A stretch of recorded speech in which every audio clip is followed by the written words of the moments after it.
I don't know if it's numb or smart, but ETF investors over the last 15 years have been rewarded for doing nothing. And so they are totally immune to scary headlines now, or even their own fears.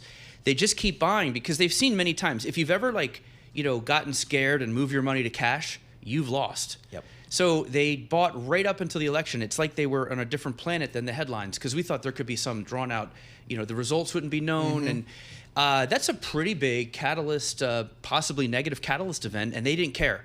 They just kept piling into equities. And then the election hit and they just piled more into equities. The trading crowd got involved. And so you have this explosion, which is interesting to me because the S&P was already up like 25%. You're only supposed to get 9% a year from the S&P. So you're already like 3 times, and that just pushes it higher. So look, I don't know. I think if you're a calculating person with a couple CFAs and you're looking at this, it's just so hard to keep buying into it.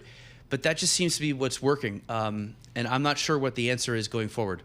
Eric, talk to us a little bit about this Bitcoin ETF. I am hearing all sorts of things about it, but the volumes speak for themselves. I mean, people are really buying this up. I mean, is there, is this real? Is this real? It is real. Like, I know, I get it. Like, I have this theory on Bitcoin. If you don't have any issue with the debasement of a currency or the national debt, you probably don't understand the point of Bitcoin. You're like, I don't get it, don't need it.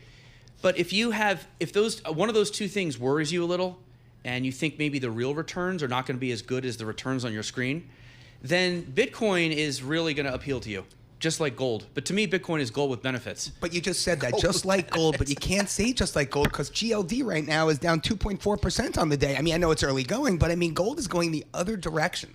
Gold, I kind of admire gold. It is a true punk rocker. It is zero correlation. Bitcoin is positively correlated to stocks.